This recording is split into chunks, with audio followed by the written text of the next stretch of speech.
to announce the formation of a joint committee on drug use prevention education.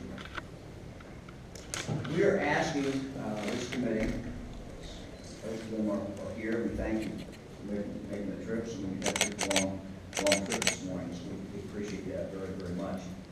We're asking this committee to come up with a comprehensive plan to assure that each child in Ohio, from the time she enters kindergarten until graduation from high school, they are receiving evidence-based education in regard to drug prevention. Let me speak for a moment about evidence-based. It's exactly what it sounds like, and that is that in the area of, quote, drug education, it's been my experience that it's easy to make mistakes. And that sometimes drug education is very well intended, ends up having just the opposite impact that we hope it would. So we put an emphasis here, Speaker and Senate President and I do on evidence-based. And we asked the working group, we asked the committee to look at that, to listen to experts in this whole area. We're certainly not limiting the working group just K through 12. The facts are that the typical heroin overdose today, if there is a typical one, there's really not, but would be 35 white male suburban. So we're not just talking about kids. But I think it is important that we start. We already have some programs in the state of Ohio, the governor's program, for example, about talking to your kids. There are other programs. As I've traveled around the state to different school districts, I've seen other programs. So what we want this group to do is to assess where we are. Where are we in the state of Ohio in regard to prevention? And what we're saying today is I guess, evident, but let me just say it. We're not going to rest our way out of this problem. It is the worst drug epidemic in my lifetime. It is pervasive. It is everywhere. It is in all 88 counties. It's among every social group, every economic group. The work that is done by law enforcement is very, very important, and that work must continue. Treatment is very, very important. But if we're going to get in front of this problem, for not just someone who's 19 today, but someone who was just born today, we're going to have to make sure we're starting very early.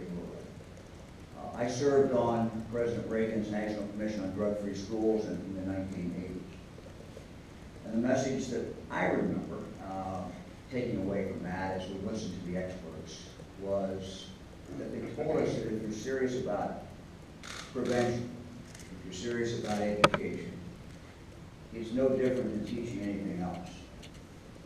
You wouldn't start teaching math in 7th grade and then don't do anything until the 11th grade. You have to start at kindergarten, and you have to do something that is age appropriate, age specific, all the way through high school. We've asked this group to report within 90 days.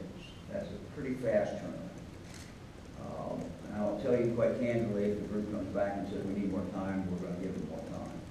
But we want to move forward as quickly as we can. I believe that because of the gravity of this problem, that there is a moral imperative that we do everything within our power to stop future addicts from becoming addicts.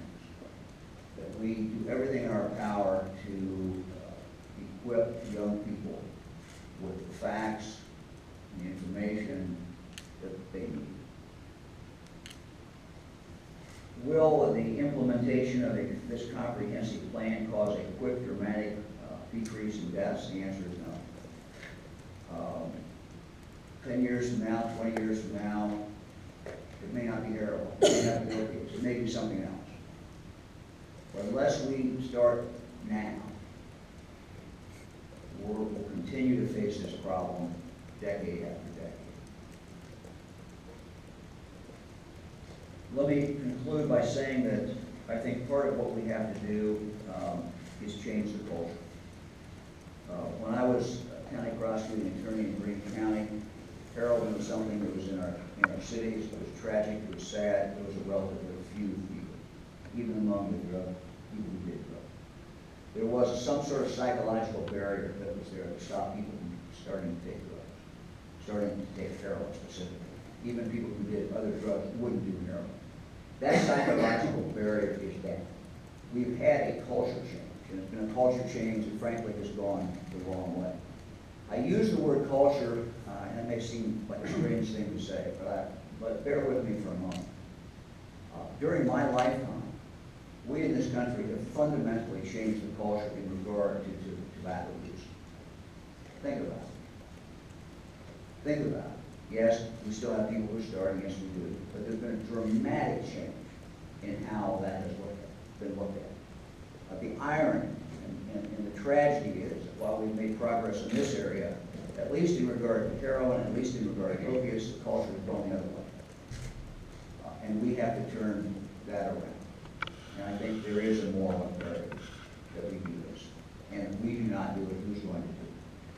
So I want to thank this group. I'm very proud of the group. You'll see, the media will see the names and occupations of the members here. I want to again thank them. I'm very proud of them. This is a group of very talented people who have taken their time at our request to come here today, but more importantly to continue this travel this road for the next 90 days or so.